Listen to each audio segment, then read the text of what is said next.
Halo teman-teman semua, selamat memasuki sesi kedua ya.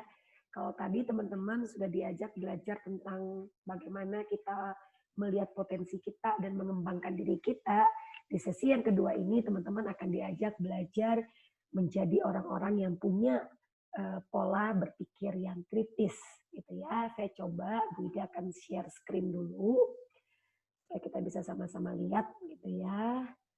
Tunggu. Semoga tetap semangat ya. Semoga kita masih tetap bersemangat mengikuti sampai akhir. Nah, teman-teman, tema lanjutan kita atau sesi kedua ini tentang berpikir kritis. Saya mencoba menjelaskan, ada beberapa slide yang menjadi pembahasan kita. Kita lihat dulu. Berpikir dalam Kamus Besar Bahasa Indonesia itu artinya menggunakan akal budi untuk mempertimbangkan dan memutuskan sesuatu. Jadi teman-teman sekalian, kita bersyukur karena manusia itu diciptakan oleh Tuhan dengan akal budi. Dan seharusnya kita dapat menggunakan akal budi itu sehingga ketika ada beragam informasi yang masuk di dalam pikiran kita bisa memproses itu, kita bisa mempertimbangkan sebelum kita mengambil sebuah keputusan. Nah, terus kalau kita berbicara tentang berpikir kritis, di sini diartikan berpikir kritis adalah berpikir dengan cara yang kritis. Nah, teman-teman, ini artinya bisa saja sih ada orang yang tetap berpikir tetapi tidak kritis. Mungkin dia berpikir dengan cara gegabah, cepat banget ngambil keputusan, cepat banget untuk menyimpulkan, cepat banget untuk mungkin mengambil suatu tindakan, berespon dengan cepat tanpa berpikir dengan serius, tanpa mencoba mempertimbangkan dengan baik gitu ya. Nah, kali ini kita memang secara khusus akan belajar bagaimana kita menjadi para mahasiswa, kan udah mahasiswa gitu ya, yang memiliki suatu pola pikir yang kritis. Berpikir kritis itu dikatakan dirangsang oleh sifat kritis si pemikir. Kita nggak bisa pungkiri ada orang yang senang sekali gitu ya, senang sekali ketika dia ingin mendapatkan sebuah informasi, seringkali dia mikir gitu ya. Tapi ada juga orang yang aduh malas banget gitu ya. Nah, saya ngelihat teman-teman, nggak bisa kita pungkiri kalau kita pengen menjadi orang-orang atau anak-anak muda yang punya yang memiliki cara berpikir yang kritis, berarti kita perlu tuh melatih diri kita, terus melatih diri kita dalam banyak hal ya, dari dalam banyak informasi yang kita dapatkan. Kemudian orang yang kritis adalah orang yang cenderung mempertanyakan sesuatu, baik yang dikemukakan maupun tidak. Jadi orang tuh misalnya ya, oke dosennya bilang hari ini nggak kuliah. Nah kalau orang yang ini ya mungkin, ya sudah asik nggak kuliah gitu ya.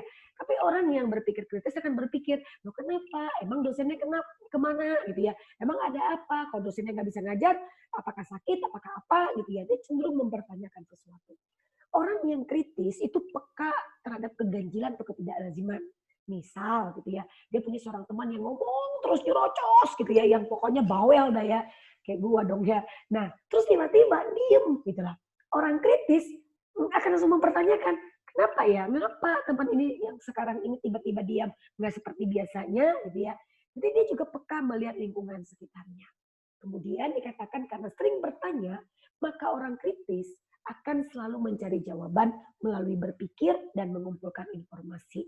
Nanya, nanya, nanya, dapat ditanya, dapat jawaban, tanya, dapat jawaban. Terus mulai mikirkan, banyak sekali informasi dan baru dia berani mengambil suatu keputusan, tindakan setelah dia mencoba untuk mengevaluasi itu. Nah ini kita berbicara tentang berpikir kritis. Kemudian dikatakan lagi teman-teman, berpikir kritis memperhatikan kenyataan bahwa sebuah pernyataan biasanya mengandung maksud tertentu. Jadi orang tuh suka mikir nih, ketika dia ngomong sesuatu, menyatakan sesuatu, ini ada apa di balik itu? Obat ini terbukti manjur, misalnya kayak gitu ya. Nah, bisa jadi anjurannya sebetulnya, ayo gunakan obat ini, karena obat ini manjur gitu ya. Kemudian, tujuan dari kita berpikir kritis adalah pertama untuk mengevaluasi sebuah pernyataan. Jadi apapun yang orang ngomong itu kita mesti lihat. Jadi kita nggak sampai ya langsung terima sehingga begitu mudah dibohongin orang gitu ya. Tapi kita evaluasi pertanyaan itu. Dan yang kedua, berpikir kritis itu dalam menilai sesuatu. Jadi jangan cepat menjudge orang, menghakimi orang, menilai orang. Karena kita nggak pernah tahu tuh di balik itu ada apa. Saya ingat sekali teman-teman, pada waktu ada seorang mahasiswi, itu waktu yang kuliah sudah jadi alumni nih gitu ya. Nah dia ini, saya dapat informasi dari teman-temannya, tiap kali pulang ke kuliah gitu ya, dia selalu pergi ke daerah hoki sana ya. Kalau kalian nanti pergi ke Surabaya sudah offline, Hoki itu toko buah gitu ya, tempat buah. Nah, dikatakan selalu pulangnya nanti ke kos tuh jam 10, jam 11 malam. Nah, akhirnya saya panggil. Pada waktu saya panggil, ternyata teman-teman tahu, rupanya dia kerja membantu sebuah PT kali ya, walaupun nggak terlalu besar, untuk mencari uang tambahan untuk uang makan. Dia kebetulan anak beasiswa di Ciputra. Dia bisa dapat beasiswa full. Nah, cuma keluarganya tidak bisa mencukupkan biaya kos dan lain-lain sehingga dia harus bekerja. Nah, jadi orang yang berpikir kritis dia tahu nih, kalau ada sesuatu nggak langsung dengan mudah menilai, oh itu pasti nggak beres, yang dilakukannya pasti adalah hal yang tidak baik. Nggak begitu teman-teman. Tapi dia kayak saya tadi katakan pada waktu Bu Ida tanya, ternyata di balik itu anak ini bekerja, dia mencukupkan kebutuhan yang bahkan menurut saya dia adalah seorang anak yang luar biasa keren. Nah, kita lanjut lagi. Proses berpikir. Berpikir itu adalah sebuah kegiatan dikatakan. Pikiran adalah hasil dari kegiatan berpikir, gitu ya. Ada pikiran, ada berpikir. Nah, kita ngomong tentang berpikirnya nih. Berpikir adalah kegiatan untuk menghubungkan pikiran untuk menghasilkan pikiran baru. Kedua pikiran yang saling dihubungkan disebut sebagai pangkal pikir dan pikiran yang dihasilkan disebut sebagai kesimpulan. Aduh, ribet amat gitu ya.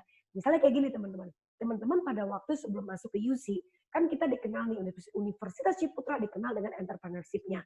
Bagaimana menciptakan, membentuk, menghadirkan dalam dunia nanti, dunia nyata gitu ya. Setelah 4 tahun bagaimana muncul banyak entrepreneur untuk membangun Indonesia.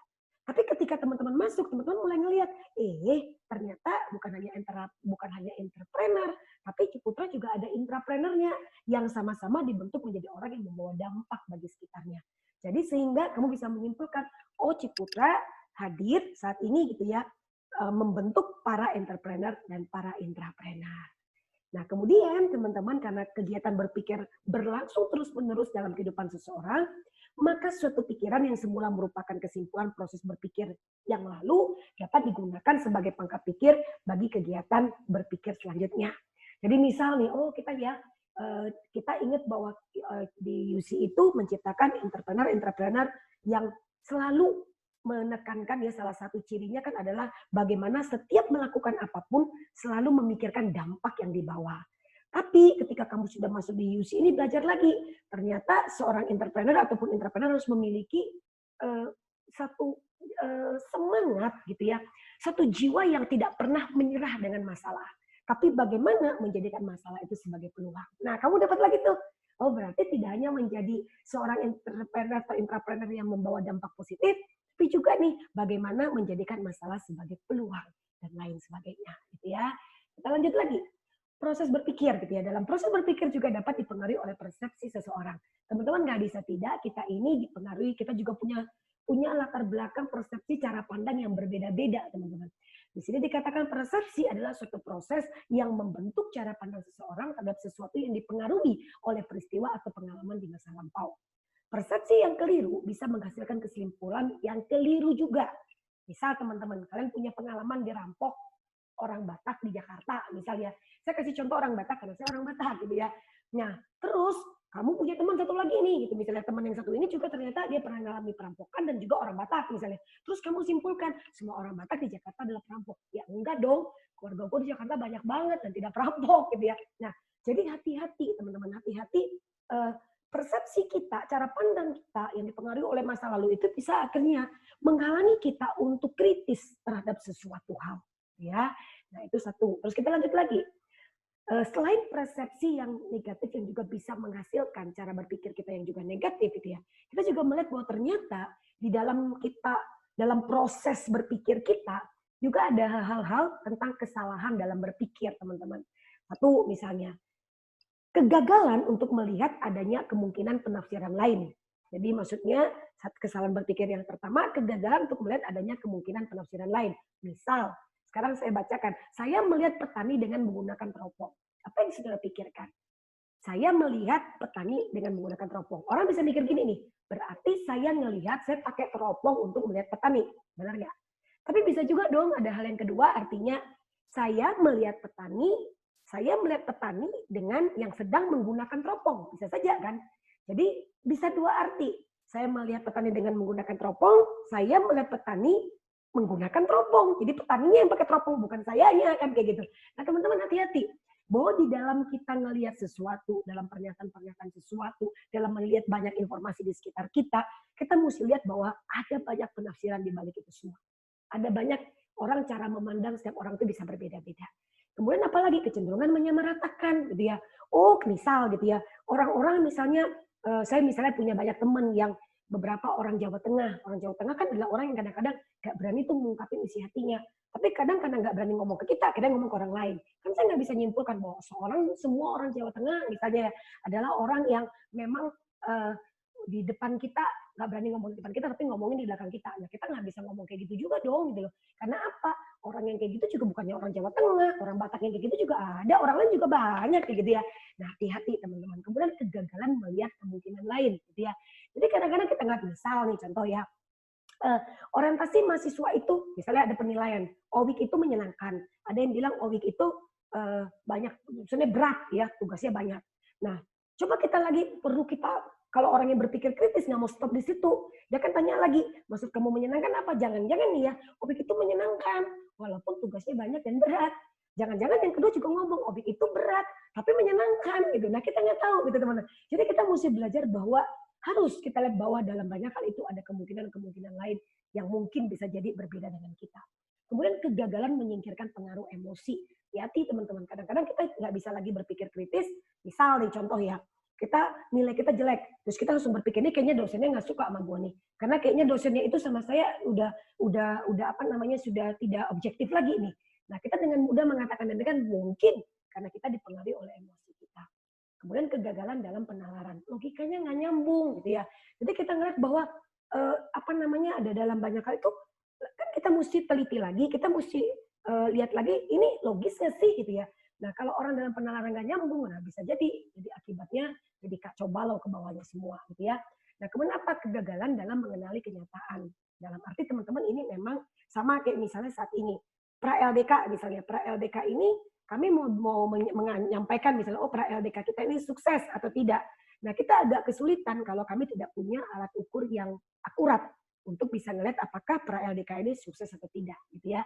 Nah, teman-teman, ini beberapa yang bisa menjadi suatu kesalahan berpikir. Nah, ini sama teman-teman misalnya dalam proses berpikir tuh ya, semua kucing itu kakinya 4. Terus ini kan gambar anjing ya. Semoga menurut kita sesuai ya, sama-sama ngelihat ini anjing. Nah, saya punya kaki 4 karena itu saya adalah kucing, gitu kan, nggak kayak gitu ya. Dia adalah anjing. Kita nggak mungkin bilang ya kerbau itu juga adalah kucing karena dikatakan semua kaki 4 gitu. Nah, kita lihat lagi beberapa kesalahan berpikir teman-teman. Ada yang mengatakan bahwa yakni mengambil satu atau dua gitu ya, dia mengambil satu atau dua kasus dalam upaya mendukung argumen kita. Misalnya, saya menganggap bahwa siswa yang berkacamata adalah siswa yang pintar. Sebab di kelas saya nilai terbaik diraih oleh teman saya yang menggunakan kacamata. Jadi kita mencoba mencari gitu ya, mencari hal yang bisa mendukung argumen kita. Jangan sampai teman-teman ya. Terus di sini dikatakan lagi gitu ya, memandang bahwa kejadian bersifat temporal. Apa maksudnya? Pola berpikir ini memiliki asumsi bahwa yang pertama adalah sebab dari yang kedua. Si A datang setelah si B, maka A dianggap sebagai sebab dan B sebagai akibat. Misalnya, seorang ilmuwan mendapatkan jadwal untuk mengisi kuliah tamu di salah satu universitas, tetapi kegiatan tersebut gagal berlangsung, gitu ya. Pada waktu itu juga ada kecelakaan besar di sekitar universitas tersebut. Lalu orang-orang menganggap bahwa kecelakaan besar itu tersebut terjadi karena kuliah tamu yang diisi oleh ilmuwan itu dibatalkan. Jadi karena dibatalkan, makanya tuh terjadi kayak gitu. Nah, hati-hati teman-teman. Kita lihat lagi, gitu ya. Itu sudah dipaparkan persepsi yang salah, yang keliru bisa mengakibatkan suatu pola pikir yang keliru. Terus tadi kita lihat bahwa kita juga kadang-kadang nggak bisa kita pungkiri ada banyak hal yang membuat logika kita jadi nggak nyambung gitu ya. Ada kesalahan-kesalahan berpikir yang juga kita harus perbaiki. Yang paling tahu tentang dirimu adalah kamu gitu ya. Karena itu mari sambil kamu mendengarkan materi ini, sambil nanti kita bersama-sama membahasnya di dalam Zoom gitu ya. Nah, ayo sama-sama kita saling mengoreksi diri dan saling mengembangkan diri kita supaya kita menjadi anak-anak mahasiswa yang punya pikiran kritis. Berpikir kritis menurut R. Martindas mengatakan apa? Aktivitas mental yang dilakukan untuk mengevaluasi kebenaran sebuah pernyataan. Jadi betul-betul suatu aktivitas yang kita memang untuk mengevaluasi. Kita mesti lihat dari sebuah pernyataan itu benar atau tidak. Kita mesti evaluasi itu. Umumnya evaluasi berakhir dengan putusan untuk menerima, menyangkal, atau meragukan kebenaran pernyataan yang bersangkutan. misalnya lah kita mendengarkan, oh corona itu akan berakhir misalnya Agustus tahun 2020 gitu misalnya. Sudah lewat, misalnya Oktober 2020 misalnya gitu teman-teman ya. Nah, bagaimana kita, oh kenapa ya bisa berpikir gitu? Ya, apakah dengan kondisi Indonesia yang saat ini masih beberapa tempat atau zona merah, apakah mungkin? Nah, kita mulai bertanya, mulai menganalisa, mulai mengevaluasi. Nah, kita lihat lagi, teman-teman penting bagi kita untuk memiliki pola berpikir yang kritis. Pertama adalah tidak mudah terprovokasi, teman-teman tadi bohongi. Jadi kita nih di lingkungan kita, baik itu pakai apalagi gadget ya, pakai dengan kecanggihan teknologi, begitu mudah menyebarkan sesuatu, langsung tersulut, langsung akhirnya melakukan tindakan yang tidak baik sebetulnya gitu ya. Hati-hati teman-teman, karena kadang-kadang manusia itu suka sekali memprovokasi itu lewat istilahnya baik itu WA yang di forward lah atau apalah gitu ya. Nah kita mesti ngelihat dengan baik gitu ya. Jadi kita penting sekali punya pola pikir kritis. Kita nggak termudah terprovokasi gitu ya. Nah karena apa teman-teman kita nggak mudah terprovokasi? Karena kita menyaring informasi itu. Nah kenapa kita perlu punya pola pikir kritis? Kita selalu menyaring informasi. Kita nggak asal terima. Kita akan cari tahu. Karena kan tadi sudah dibilang di atas, saya bilang bertanya, itu terus yang dilakukan gitu ya. Kemudian mampu menemukan solusi dari masalah yang ada. Teman-teman karena dia berpikir kritis, dia terus mencari tahu dan dia mencoba hanya dari informasi yang dia dapatkan bagaimana dia akhirnya menemukan solusi gitu ya. Teman-teman banggalah pada saat engkau tidak hanya menjadi penemu masalah, tapi engkau juga dapat menjadi orang-orang yang menyelesaikan masalah itu dengan ide-ide kreatif. Mampu memahami sudut pandang orang lain atau peka dengan sekitar. Sama kayak tadi kan karena dia selalu berpikir peka melihat sekitarnya. Jadi ketika ada sesuatu yang nggak beres, dia nggak tinggal diam tuh. Nah, kayak tadi misal temennya, loh kenapa ya tiba-tiba dia diam, dia mencari tahu tentang hal itu. Kemudian orang ini mampu memahami. Jadi kita nih orang yang berpikir kritis, dia nggak hanya meminta orang untuk mengerti dari sudut pandang dia. Dia belajar membuka dirinya untuk mengerti dari sudut pandang orang lain. Kenapa ya orang itu berpikir begitu? Ada apa? Nah, itu coba untuk dilakukan ya. Dia jadi orang karena tadi suka menyaring informasi, banyak informasi juga yang didapatnya, dia jadi menjadi orang yang memiliki wawasan yang luas. Mampu bekerja sama dengan beragam tipe orang. Karena dia sudah belajar tadi menempatkan diri pada posisi orang lain, mengerti tentang bagaimana orang dari sudut pandang orang lain, sehingga dia akhirnya bisa, oh sama orang ini saya harus bagaimana, sama orang ini saya harus bagaimana. Nah kemudian akhir dari semua itu teman-teman bagi saya ini adalah yang penting, orang ini akan jadi orang yang bisa membawa pengaruh positif bagi sekitarnya. Kita lanjut lagi ya. Bagaimana nih karena kita tahu bahwa itu manfaatnya itu bagus banget. Kalau gitu bagaimana cara kita mengembangkan pola berpikir kritis? Analisa setiap masalah. Jangan asal terima. Analisa dulu. Saring setiap informasi. Cari tahu apakah ini benar nggak ya? Masa sih gitu ya. Kita mesti cari tahu. Mana apa lagi? Jadi saring informasi, cari informasi, banyaklah bertanya. Jadi jangan cuma diam, jangan cuma dengar dari satu orang, dan udah tuh langsung dipakai sebagai seakan-akan itu sebuah kebenaran gitu ya. Biasa banyak bertanya. Nah kemudian berdiskusilah dengan banyak orang teman-teman. Khususnya yang berbeda dengan kamu. Kadang kan kita nih manusia cenderung senang ngomong sama orang yang sama. Nah bagi kita orang-orang yang ingin mengembangkan, melatih agar kita punya pola berpikir yang kritis, carilah orang yang justru berbeda dengan kamu, yang nggak sama dengan kamu. Kemudian stop berasumsi teman-teman.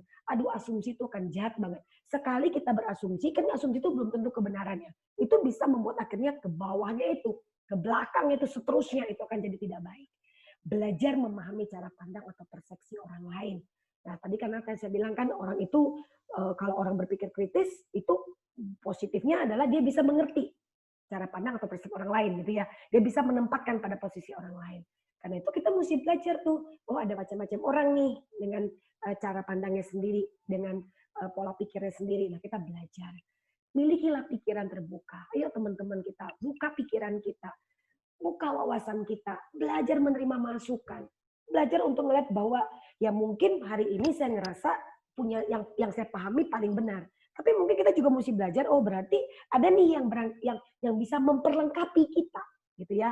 Nah kecuali kalau memang itu prinsip yang kamu ngerasa oh ini nggak bisa gitu ya, itu terserah sih, itu kan keputusan atau pilihan kamu sendiri. Tapi kita tahu teman-teman penting bagi kita untuk mengembangkan pola berpikir kritis kita.